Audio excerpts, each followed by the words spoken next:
రాజకీయ లబ్ధి కోసం మమ్మల్ని వాడుకోకండి. కొండా సురేఖపై రకుల్ ఫైర్. మంత్రి కొండా సురేఖ సమంతపై చేసిన కామెంట్లకు సినీ సెలబ్రిటీలంతా ఆగ్రహం వ్యక్తం చేస్తున్నారు. రాజకీయ లబ్ధి కోసం మమ్మల్ని వాడుకోవటం మానేయండి అంటూ రకుల్ ప్రీత్ సింగ్ కూడా కామెంట్లు చేసింది. తెలంగాణ దేవాదాయ శాఖ మంత్రి కొండా సురేఖ, అక్కినేని ఫ్యామిలీ అలాగే సమంతపై చేసిన వ్యాఖ్యలకు సినీ సెలబ్రిటీలు ఒకరి తర్వాత ఒకరు స్పందిస్తూ ఆగ్రహం వ్యక్తం చేస్తున్నారు.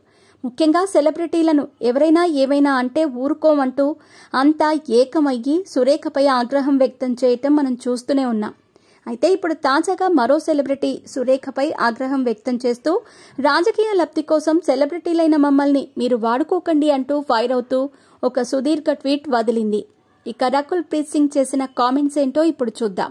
బాధ్యతాయుతమైన స్థానంలో ఉన్న ఒక మహిళ ఇలాంటి నిరాధారమైన దుర్మార్గపు పుకార్లను వ్యాప్తి చేయటం చాలా బాధాకరంగా ఉంది.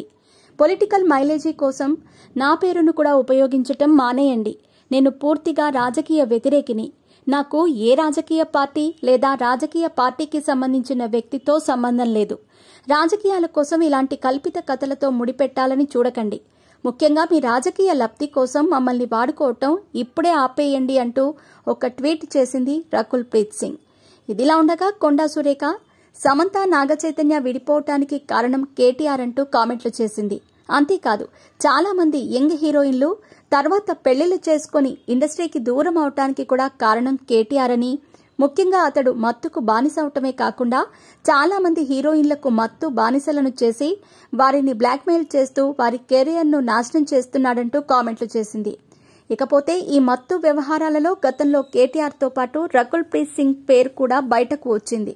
అంతేకాదు, ఆమె ఈడీ ముందు కూడా హాజరైనట్లు గతంలో వార్తలొచ్చాయి.